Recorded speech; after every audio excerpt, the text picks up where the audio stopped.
آپ تو بھائی اقبال کی باتیں کرتے رہتے ہیں۔ سوال یہ ہے کہ ہم شاعری ہی کیوں پڑھیں؟ آج اے آئی کا زمانہ ہے، ہمارے ذہن میں جو بھی سوال ہو ہم اے آئی سے ڈسکشنز کر سکتے ہیں۔ تو شاعری ہمارے لیے کیا ایسی ویلیو ایڈیشن کرتی ہے کہ اس پر اپنا وقت صرف کیا جائے؟ یا یہ کہ شاعری تو بس اونچی اونچی باتیں کرنے کا نام ہے، خیالات کے دنیا میں گم رہنے کا نام ہے، اس کا پریکٹیکل دنیا سے کوئی زیادہ تعلق نہیں ہے، تو کیوں اس پر اپنا وقت ضائع کیا جائے؟ یا یہ کہ شاعری کی تو قرآن پاک میں بھی مذمت کی گئی، احادیث میں بھی اس کو کچھ زیادہ پسند نہیں کیا گیا، تو اگر ہم نے وقت صرف ہی کرنا ہے تو کیوں نہ عربی سیکھی جائے، قرآن پاک پڑھا جائے، شاعری پر اپنا وقت کیوں ضائع کریں؟ یہ وہ چند سوالات ہیں جو آپ کو معاشرے میں اکثر سننے کو ملتے ہیں۔ آج سے ایک ہفتہ قبل ہمیں لمس کے ایک پروفیسر نے انوائٹ کیا کہ ان کے اسٹوڈنٹس کے ساتھ اقبال کے موضوع پر کچھ بات چیت کی جائے۔ اس سیشن کے اندر ہم نے ان سوالات کو بھی ایڈریس کیا۔ آج کی ویڈیو میں ہم نے سوچا کہ کیوں نہ اپنی آڈینس کے لیے بھی، زندہ رود کی آڈینس کے لیے بھی ان سوالات کو ایڈریس کیا جائے۔ تو آج کی ویڈیو بہت اہم ہے، اس کو اینڈ تک دیکھیے، اور اگر آپ کو لگتا ہے کہ آپ کے کچھ اور بھی دوستوں کے یہی سوالات ہیں شاعری کے متعلق تو ان سے بھی یہ ویڈیو ضرور شیئر کیجیے۔ تو چلیے ویڈیو کا آغاز کرتے ہیں۔ السلام علیکم ورحمۃ اللہ، زندہ روٹ چینل پر خوش آمدید۔ میں ہوں آپ کا ہوسٹ مخدوم حسان لاہوری۔ امیجن کریں کہ آپ ناردرن ایریاز کا سفر کر رہے ہیں یا سوئٹزرلینڈ کا سفر کر رہے ہیں، جہاں بلند و بالا پہاڑ، بہتے چشمے، ندیاں آپ کا استقبال کرتی ہیں، اور وہ خوبصورتی دیکھتے ہی آپ کی زبان سے بے اختیار نکلتا ہے واو، ماشاء اللہ، سبحان اللہ۔ آپ ان مناظر کی خوبصورتی دیکھتے ہی کچھ دیر کے لیے مبہوت ہو جاتے ہیں کہ اس قدر خوبصورتی آپ کے لیے اوور ویلمنگ ہوتی ہے۔ اسی طرح سے زندگی میں اگر آپ کا ایکسپیرینس ہو کہ کوئی شخص آپ کو جو زندگی میں بہت خوبصورت لگا، تو آپ اس خوبصورتی کو دیکھ کر کچھ دیر کے لیے رک جاتے ہیں۔ ایسا نہیں ہوتا کہ آپ اس کے بارے میں آپ کا ذہن کام کرنا بند کر دیتا ہے، ایسا نہیں ہوتا، لیکن خوبصورتی سب سے پہلے انسانی دل کو متاثر کرتی ہے۔ دماغ اس کے بعد پروسیسنگ اس کی شروع کرتا ہے۔ جو چیز سب سے پہلے خوبصورتی کو پرسیو کرتی ہے وہ آپ کا دل ہوتا ہے، اور یہ بڑا اہم فرق ہے۔ یعنی اللہ تعالیٰ نے انسان کو علم حاصل کرنے کے جو گیٹ ویز دیے ہیں وہ مختلف گیٹ ویز ہیں۔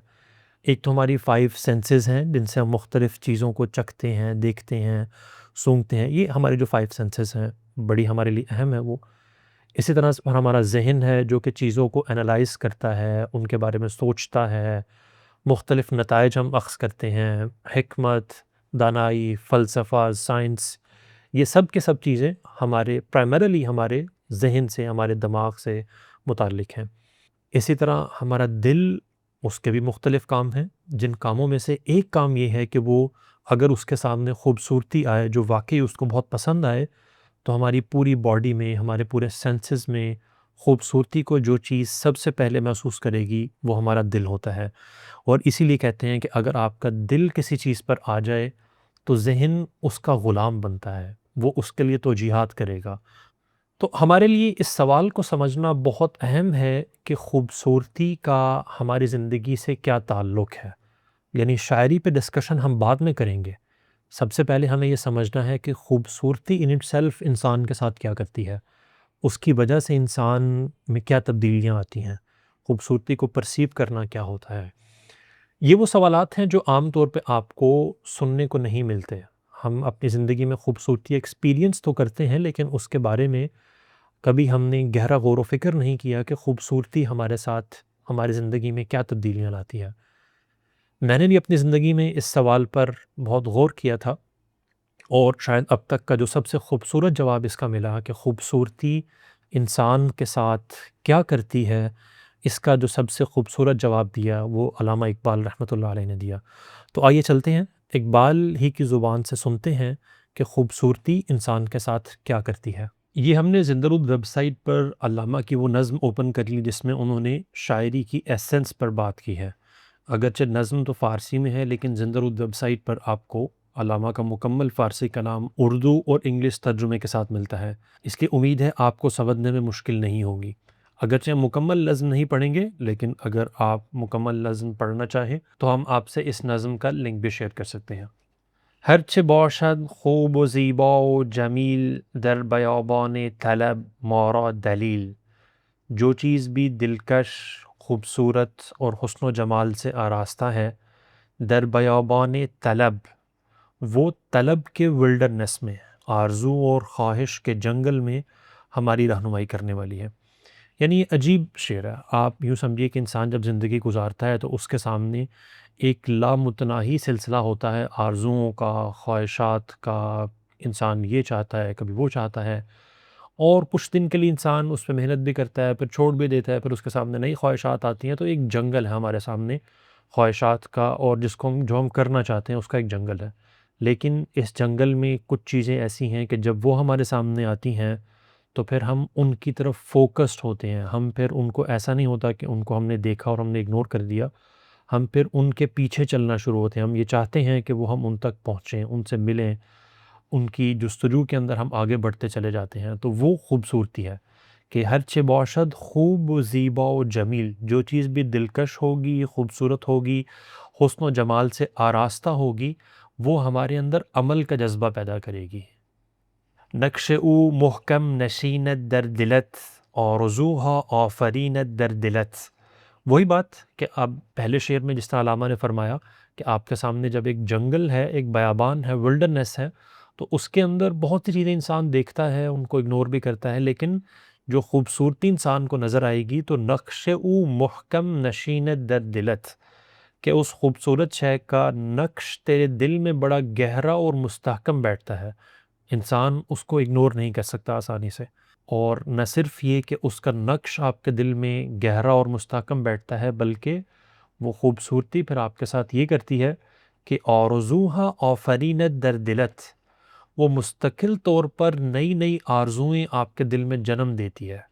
یعنی انسان ایسا نہیں ہے کہ صرف اس نے جب خوبصورتی جس نے واقعی اس کے دل کو متاثر کیا، پھر وہ اس کو صرف ایک دفعہ دیکھ لے گا، کچھ دیر کے لیے اس کو دیکھ کے انجوائے کر لیا، بس ٹھیک ہے، پھر اگنور کر کے زندگی میں آگے چلا گیا، ایسا نہیں ہوتا، بلکہ پھر وہ خوبصورتی انسان کے دل میں نئی نئی آرزوئیں، خواہشات اس کو جنم دیتی ہیں۔ حسن خلاق بہار آرزوست، جلوہش پروردگار آرزوست۔ اور حسن جو ہے وہ آرزوؤں کی بہار کا بہت زیادہ پیدا کرنے والا ہے۔ جو خلاق علامہ نے لفظ استعمال کیا، مبالغے کا صیغہ یہ کہ حسن خلاق بہار آرزوست، وہ آرزو کی بہاروں کا بہت زیادہ پیدا کرنے والا ہے۔ اور نہ صرف یہ کہ آرزویں پیدا ہوں گی، بلکہ جلویش پروردگار آرزوست، اس کو دیکھتے رہنے سے آپ کی ان آرزوؤں کی پرورش بھی ہوگی۔ یعنی ایک عجیب چیز ہے، اگر آپ پہلے شعر سے اس کو جوڑ کے دیکھتے ہیں تو حسن نے سب سے پہلے یہ کیا کہ آپ کی زندگی میں ایک فوکس لے کے آیا۔ جس جنگل میں آپ زندگی گزار رہے ہیں، آرزوؤں اور خواہشوں کے جنگل میں، لیکن اگر آپ کو واقعتاً کوئی چیز پسند آ گئی اور خوبصورت لگ گئی تو پھر وہ چیز آپ کے لیے عمل کا جذبہ پیدا کرے گی، آپ اس کی تگ و دو میں اپنی زندگی صرف کرنا شروع کریں گے، جس کا مطلب یہ ہے کہ آپ بہت سی ڈسٹریکشن سے بچ کر ایک فوکس زندگی گزارنا شروع کریں گے۔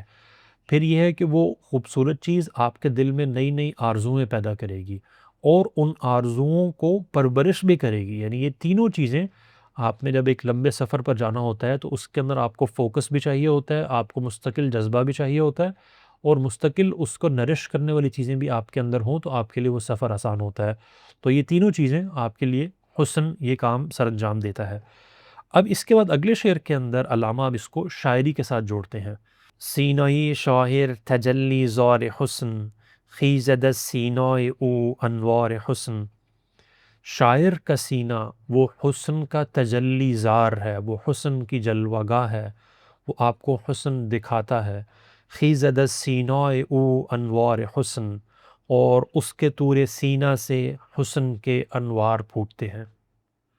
ہماری بدقسمتی یہ ہوئی کہ ہمارے لیے شاعری کو صرف محدود کر دیا گیا اس کے میسج تک، کہ جی آپ یہ بتائیں کہ اقبال کہنا کیا چاہتے ہیں، آپ ان کا فلسفہ خود ہی ہمیں سمجھا دیں، خود ہی کو کر بلند اتنا کہ ہر تقدیر سے پہلے۔ ایک تو بدقسمتی یہ ہوئی کہ ہمارے لیے اقبال کا تعارف صرف ان کے چند گھسے پٹے، چند گنتی کے چند اشعار اقبال کا تعارف ہیں، چند نظمیں ہیں جو اکثر بس پڑھی جاتی ہیں اور وہی اقبال کا تعارف ہیں۔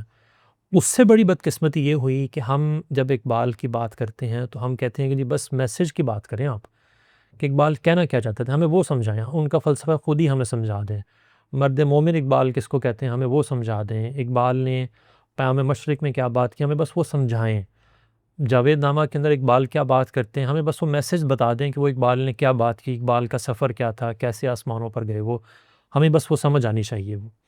یہ ہماری بہت بڑی بدقسمتی ہے۔ شاعری سب سے پہلے چکھنے کی چیز ہے، محسوس کرنے کی چیز ہے، اس کی خوبصورتی کو فیل کرنا، یہ شاعری میں سب سے پہلی ریکوائرمنٹ ہے۔ اقبال جیسے بھی آپ نے اقبال کے اشعار دیکھے، اس کے اندر پہلے انہوں نے خوبصورتی کو بیان کیا کہ خوبصورتی انسان کے ساتھ کیا کرتی ہے، اور پھر یہ فرمایا کہ شاعر آپ کو وہ خوبصورتی منتقل کرتا ہے۔ اگر آپ نے اس خوبصورتی کو کبھی محسوس ہی نہیں کیا تو وہ جو میسج ہے وہ صرف آپ کے دماغ کی حد تک رہ گیا، وہ آپ کے دل کا حصہ مشکل سے بنے گا۔ وہ جس طرح سے اقبال یا کوئی بھی بڑا شاعر اپنی بات کو منتقل کرتا ہے، وہ جس خوبصورتی سے منتقل کرتا ہے اس کی وجہ سے وہ بات آپ کے دل تک جاتی ہے وہ۔ لیکن ہم نے چونکہ اس خوبصورتی کو کبھی محسوس ہی نہیں کیا، ہمارے پاس ووکیبلری نہیں ہے، ہم اردو ہی نہیں سمجھتے، فارسی نہیں سمجھتے، جس کی وجہ سے ہمارے پاس ان بڑے شعراء کا کلام سیکنڈ ہینڈ ورژن سے پہنچتا ہے۔ یعنی سیکنڈ ہینڈ ورژن کا مطلب یہ ہے کہ کوئی شخص ہمارے لیے بیٹھ کے ہمارے سامنے تشریح کر دیتا ہے بس کہ جی اقبال یہ کہنا چاہ رہے ہیں، تو یہ اس شخص کی انٹرپریٹیشن تو ہو جاتی ہے، لیکن خود اقبال کے الفاظ آپ نے کبھی فیل نہیں کیے، اس وجہ سے آپ کبھی اس کو مکمل طور پر چکھ ہی نہیں پائے۔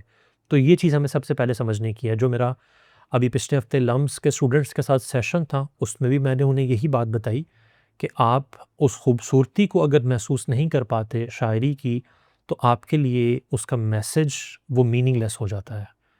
آپ کو اس پر بعد میں جانا ہے، پہلے اس کی خوبصورتی کو محسوس کرنا ہے۔ وہ اقبال کا کام ہے کہ پھر آپ کو میسج وہ سمجھا دیں گے، اور بہت اچھے طریقے سے سمجھا دیں گے وہ، اگر آپ نے اس کی خوبصورتی کو محسوس کرنا، یعنی اشعار کی خوبصورتی کو محسوس کرنا شروع کر دیا۔ پھر ایک بڑا اہم سوال ہمارے سامنے آتا ہے کہ اگر اللہ تعالیٰ کی طرف سے شاعر کو یہ قدرت دی گئی کہ وہ چیزوں کو بہت خوبصورت اور مزین کر کے انسانوں کے سامنے رکھ سکتے ہیں، تو اس کا تو پھر غلط استعمال بھی ہو سکتا ہے، آپ کو گناہوں پر ابھارا جا سکتا ہے، آپ کو غلط کام کے لیے ابھارا جا سکتا ہے شاعری کو استعمال کرتے ہوئے، تو اس لیے ہمیں شاعری نہیں پڑھنی چاہیے۔ یہ بات کسی حد تک درست ہے کہ شاعری کا اگر غلط استعمال ہوگا تو اس کی وجہ سے لوگوں کے اندر غلط جذبات کو بہت زیادہ ابھارا جا سکتا ہے۔ اسی وجہ سے آپ دیکھتے ہیں کہ آج جو میوزک انڈسٹری ہے اس کے اندر جب ظاہر شاعری کا بھی استعمال کیا جاتا ہے تو اس کی وجہ سے ایسے ایسے گناہ لوگوں میں پیدا ہوتے ہیں کہ جس کی وجہ سے لوگ دین سے بہت دور چلے جاتے ہیں، تو وہ اس کا ایک غلط استعمال ہے۔ لیکن اس کی دوسری سائڈ بھی ہے کہ ہمارے دین کے اندر شاعری کو کیسے دیکھا گیا، اور ہمارے دین کے اندر شاعری کی روایت کیا چلی آئی، کیا اس کو بالکل ہی کنڈیم کیا گیا اور کبھی لوگوں نے شاعری نہیں کی، یا اگر کی گئی تو اس کو کیسے پرکھا گیا وہ۔ ان چیزوں کو سمجھنے کے لیے ہمیں کچھ بنیادی فنڈامنٹل پرنسپلز ہیں جو ہماری دینی روایت کے فنڈامنٹل پرنسپلز ہیں، ان کو سمجھنا ہوگا۔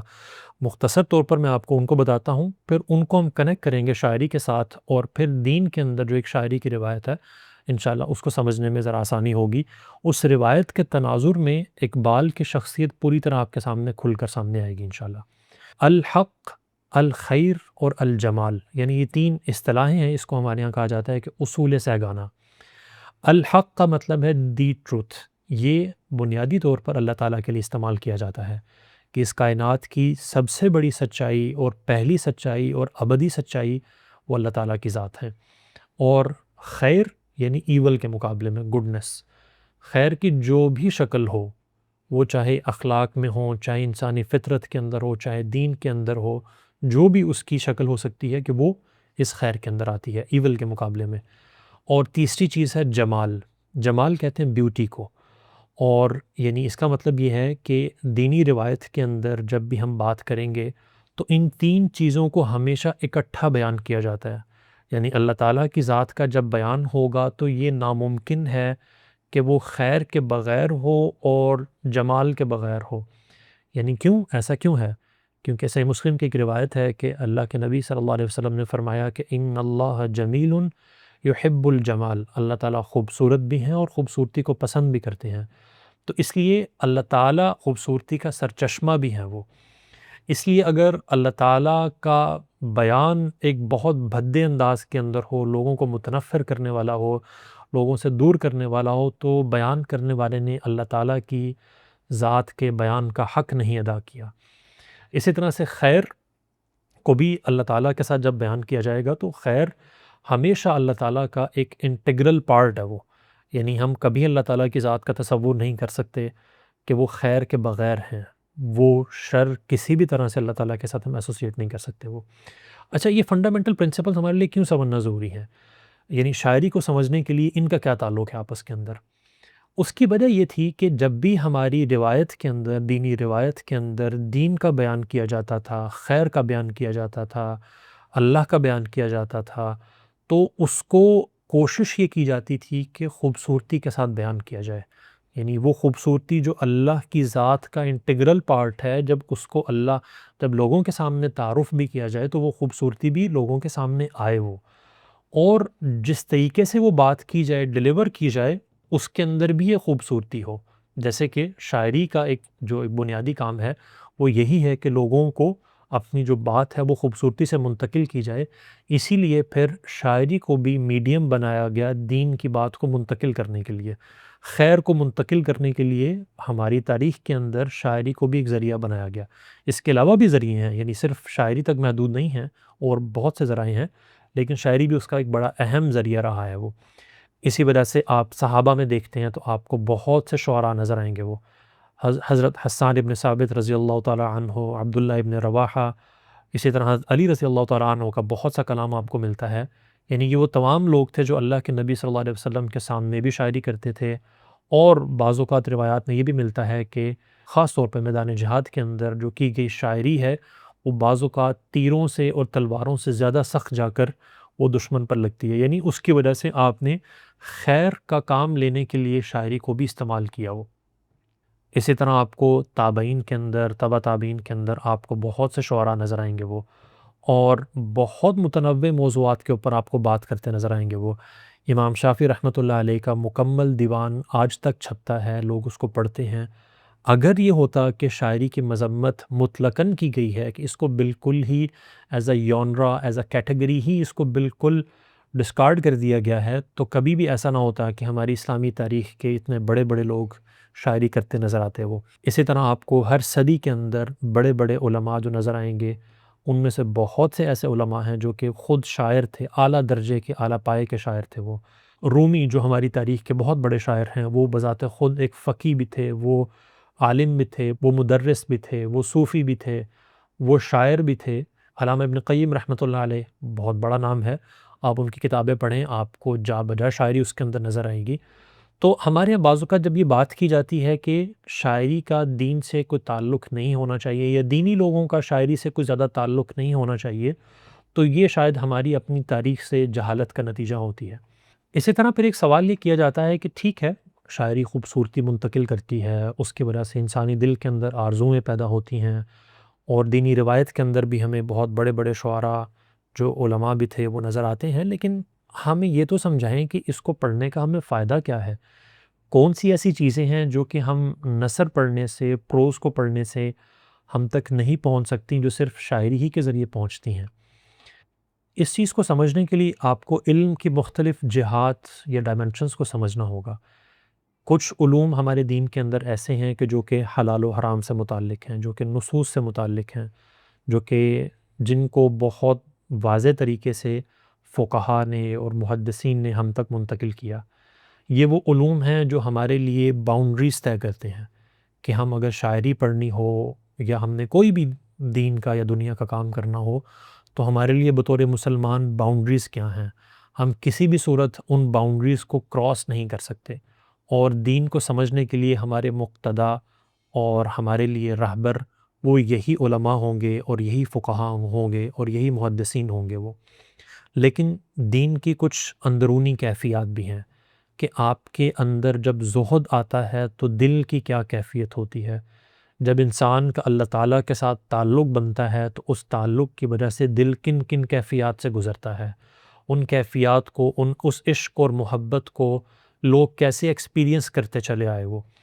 اللہ کے نبی صلی اللہ علیہ وسلم کے ساتھ لوگوں کی ہماری تاریخ کے اندر ایک والہانہ محبت تھی، ایک عشق اور جنون کی حد تک اللہ کے نبی صلی اللہ علیہ وسلم کے ساتھ تعلق تھا۔ اس تعلق کو اگر ہم نے جذبات کے ساتھ اور اس کی تر و تازگی کے ساتھ دیکھنا ہو کہ وہ لوگوں میں کیسے مجسم تھا، یہ تمام کے تمام ایک سبجیکٹیو فیلنگز ہیں جو کہ شاید نثر کے اندر اگر آپ ان کو منتقل کرنا چاہیں تو ان کو منتقل کرنا بہت مشکل ہے، وہ شاید اتنی آسانی سے منتقل ہوتی نہیں ہے وہ، لیکن شاعری کے اندر یہ خاصیت موجود ہے کہ ہمارے دین کے جو مختلف ایکسپیرینسز ہیں یا دین کے جو مختلف مشکل موضوعات ہیں جو کہ شاعر اگر آپ کے سامنے بالکل ایک نثر کے انداز میں رکھے جائیں تو آپ کا دل ان کو قبول جلدی نہیں کرے گا وہ، اور اس کے لیے آپ کے دل کے اندر کوئی بڑا عمل کا جذبہ پیدا نہیں ہوگا۔ شاعر ان جذبات کو، ان فیلنگز کو آپ کے سامنے منتقل کرتے ہیں۔ اس کی سادہ مثال یوں سمجھیے کہ اقبال کی شاعری کے اندر آپ کو بہت سی جگہوں پر اللہ کے نبی صلی اللہ علیہ وسلم کے ساتھ ایک عجیب و غریب اور والہانہ عشق اور محبت نظر آتا ہے، اور یہ شاید اقبال کی کوئی کتاب ہو جس میں انہوں نے اللہ کے نبی صلی اللہ علیہ وسلم کے بارے میں نظموں کی نظمیں نہ لکھی ہوں، اور ان میں سے ایک ایک نظم بھی ایسی ہے کہ اگر آپ کے سامنے پڑھی جائے تو بے اختیار ہماری آنکھوں سے آنسو بہنے لگتے ہیں۔ اب وہ کیفیات اور ان جذبات کو محسوس کرنے سے آپ کے دل کے اندر ایک تر و تازگی پیدا ہوتی ہے۔ اسی طرح سے اگر آپ رومی کو پڑھتے ہیں اور ان کی شاعری سے لطف اندوز ہوتے ہیں تو آپ کو اللہ تعالیٰ کے ساتھ تعلق کے بارے میں جب وہ بات کرتے ہیں دیوان شمس کے اندر تو ایسے انسان وجد میں آتا ہے اور اس کی وجہ سے دل کرتا ہے کہ اللہ تعالیٰ کے مزید قریب ہو جائے، اللہ تعالیٰ کے ساتھ عبادات کا جو بندگی کے مختلف پہلو ہیں اس کے اندر مزید اضافہ کیا جائے۔ تو یہ تمام کیفیات آپ نے اگر دیکھنی ہو، ان کو چکھنا ہو، تو ہماری اسلامی تاریخ کے بڑے شعراء اس میں آپ کو وہ مدد دے سکتے ہیں جو شاید نثر سے آپ کو ملنی مشکل ہے۔ لمس کے اسٹوڈنٹس کے ساتھ سیشن کے اینڈ پر ہم نے ایک تھاٹ ایکسپیریمنٹ کرنے کو کہا۔ میں نے ان سے یہ کہا کہ اب میں آپ کے سامنے چند اشعار پڑھتا ہوں، آپ نے اس کو سمجھنے کی کوشش نہیں کرنی بلکہ اس سے لطف اندوز ہونے کی، اس کی خوبصورتی، اس کا ردم، اس کا آہنگ، سب سے پہلے اس کو محسوس کرنا ہے، اور سیشن کے اینڈ پر میں آپ لوگوں کو ڈاکومنٹ دے دوں گا جس میں ان اشعار کا ترجمہ بھی ہوگا، آپ اس کو پڑھ بھی سکتے ہیں، آپ کو سمجھ آ جائیں گے انشاءاللہ، وہ اتنے مشکل نہیں ہیں، لیکن سب سے پہلے آپ نے یہ کوشش کرنی ہے کہ ان اشعار کی خوبصورتی کو محسوس کر سکیں۔ اگر آپ نے اس کا ردم فیل کر لیا تو پھر آپ اس کا ترجمہ جب پڑھیں گے تو ان کی خوبصورتی اور اس میں کی گئی بات آپ کو بہت بہتر طریقے سے سمجھ آئے گی۔ تو آئیے وہ تھاٹ ایکسپیریمنٹ آپ کے ساتھ بھی کرتے ہیں۔ میں آپ کو اسکرین پر وہ اشعار نہیں دکھاؤں گا، صرف میں اپنی لیپ ٹاپ کے اسکرین سے دیکھ کر وہ پڑھتا ہوں، آپ ان کو صرف فیل کرنے کی کوشش کریں۔ پھر چراغ لالا سے روشن ہوئے کوہ و دمن، مجھ کو پھر نغموں پہ اکسانے لگا مرغ چمن، پھول ہیں صحرا میں یا پریاں قطار اندر قطار، اودے اودے نیلے نیلے پیلے پیلے پیرہن، برگ گل پر رکھ گئی شبنم کا موتی بعد صبح، اور چمکاتی ہے اس موتی کو سورج کی کرن، حسن بے پرواہ کو اپنی بے نقابی کے لیے، حسن بے پرواہ کو اپنی بے نقابی کے لیے، ہوں اگر شہروں سے بن پیارے تو شہر اچھے کے بن۔ اگلی نظم وہ ہے جس میں روح ارضی حضرت آدم علیہ السلام کا استقبال کرتی ہے۔ کھول آنکھ زمیں دیکھ، فلک دیکھ، فضا دیکھ، مشرق سے ابھرتے ہوئے سورج کو ذرا دیکھ، اس جلوہ بے پردہ کو پردوں میں چھپا دیکھ، ایام جدائی کے ستم دیکھ، جفا دیکھ، بےتاب نہ ہو مار کہے بیم و رجا دیکھ۔ اب ہم آگے ایک فارسی نظم پڑھتے ہیں۔ تو دانی کے بازان ز یک جوہرن، دل شیر دارند و مشت پرن، جوانی اصیلی که در روز جنگ، برد مردمک را ز چشم پلنگ، به پرواز تو سطوت نوریان، بی رگهای تو خون کافوریان، ته چرخ گردنده کوژ و پشت، بخور آنچه گیری ز نرم و درشت، اب ان اشعار کے اندر ایک ایسی روانی اور ایک ایسی طغیانی ہے کہ جیسے آپ کو لگتا ہے کہ ایک دریا ہے جو مسلسل رکاوٹوں کو عبور کرتا ہوا آگے بہتا چلا جاتا ہے۔ تو دانی کے بازان ز یک جوہرن، دل شیر دارند و مشت پرن، جوانی اصیلی که در روز جنگ، برد مردمک را ز چشم پلنگ، به پرواز تو سطوت نوریان، به رگهای تو خون کافوریان، ته چرخ گردنده کوژ و پشت، بخور آنچه گیری ز نرم و درشت۔ عجیب عجیب۔ اسی طرح ایک اور ان کی سلیکشن ہے جو کہ جاوید نامہ سے ہے، اس میں ایک ایرانی خاتون ہے طاہرہ، اب اس کی تفصیل کیا ہے، اقبال کیسے ان سے بات کرتے ہیں، پھر کیسے وہ جواب دیتے ہیں اس میں ابھی نہیں جا رہا۔ گر به تو افتدم نظر، چہرے به چہرے رو به رو، شرح دهم غم تو را نکته به نکته مو به مو، از پی دیدن رخت همچو صبا فتاده ام، خانه به خانه در به در کوچه به کوچه کو به کو، می رود از فراق تو خون دل از دو دیده ام، دجله به دجله یم به یم چشمه به چشمه جو به جو، مهر تو را دل حزین بافته بر قماش جان، رشته به رشته نخ به نخ تار به تار پو به پو۔ ایک عجیب ردم ہے اس کے اندر، اگر آپ اس ردم کو فیل کرتے ہیں تو ایک انسان ایک وجد میں آ جاتا ہے۔ لمس کے پروفیسر اس سیشن میں مجھے یہ کہتے ہیں کہ میرے لیے یہ ایک آئی اوپننگ چیز ہے کہ شاعری کو اس طرح سے بھی، اس اینگل سے بھی دیکھا جاتا ہے، ورنہ وہ کہتے ہیں کہ ہمارے لیے تو شاعری یہی تھی کہ جو میسج ہے بس ہم اس کی بات کرتے ہیں، اسی کو سنتے ہیں، لیکن اگر ہم نے شاعری کی خوبصورتی کو محسوس کرنا ہے تو اس کے لیے تو پہلے ہمیں کوالیفائڈ ریڈر بننا پڑے گا۔ یعنی کوالیفائڈ ریڈر بننے کا مطلب یہ ہے، چونکہ وہ ماشاءاللہ ذہین انسان تھے، وہ سمجھ گئے تھے کہ کوالیفائڈ ریڈر بننے کا مطلب یہ ہے کہ پہلے آپ کو اس کی پریکٹس کرنی پڑے گی کہ شاعری کا ردم، اس کا فلو وہ کیسے چلتا ہے، اس کے الفاظ کو درست طریقے سے آپ نے کیسے پڑھنا ہے۔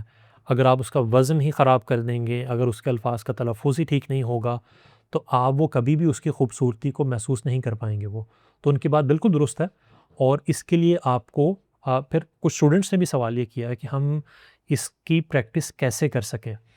اگر آپ نے اپنے اندر یہ سکل پیدا کرنی ہے کہ شاعری کی خوبصورتی سے لطف اندوز ہو سکیں، تو اس کا آسان طریقہ یہ ہے کہ آپ ان لوگوں کو سنیں جو کہ شاعری کو بروزن پڑھنا جانتے ہیں، جو شاعری کو درست طریقے سے پڑھنا جانتے ہیں۔